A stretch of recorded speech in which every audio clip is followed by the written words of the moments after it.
Hey everyone.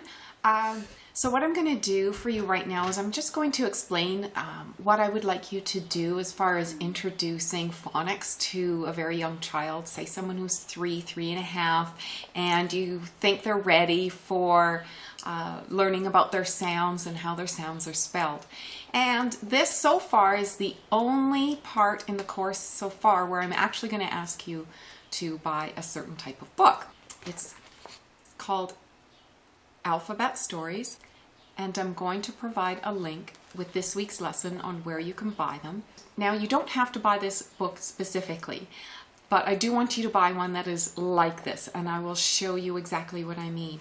So in this book, there are different stories. Now, again, this book does follow traditional phonics instruction in that it is very geared visually. So, and what I mean by that is they have, say, a story for the C letter, where, as I just discussed, there is no such thing as the C sound.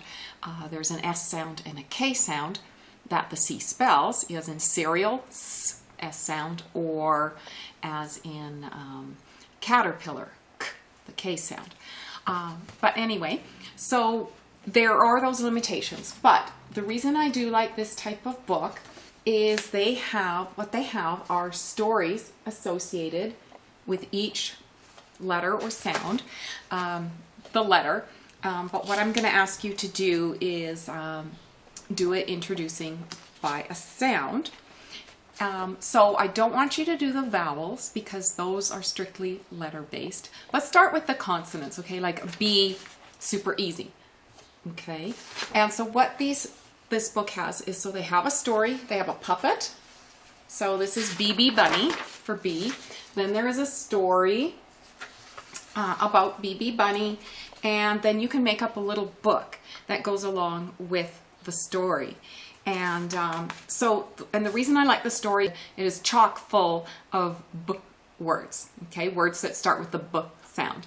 And so what you can do is read with them the story, and you can even introduce it. What I would say is, when you introduce the story, say the BB Bunny story, you can say something like, oh, we're going to talk about the B sound. All right, and that's how you can get away from the traditional visual based phonics type instruction and switch over more to the auditory type instruction, is focus on the sound. So we're going to listen to a book story. We're going to hear a lot of B sounds. Okay, so you will read through the story with them. And you can make up the book and color the book.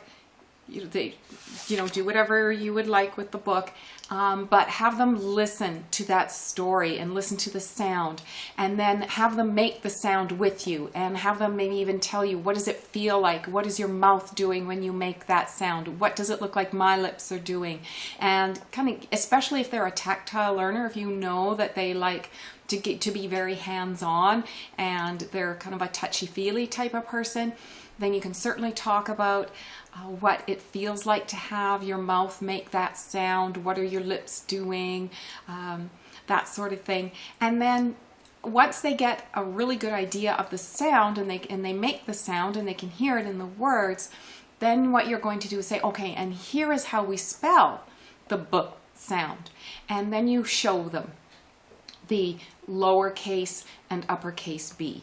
Okay, so but just make sure that you talk about the sound first and they listen for the sound before you show them what it looks like. Okay, and so in the next segment, I will show you what you can do once you've introduced a couple of these sounds to your child. Thank you.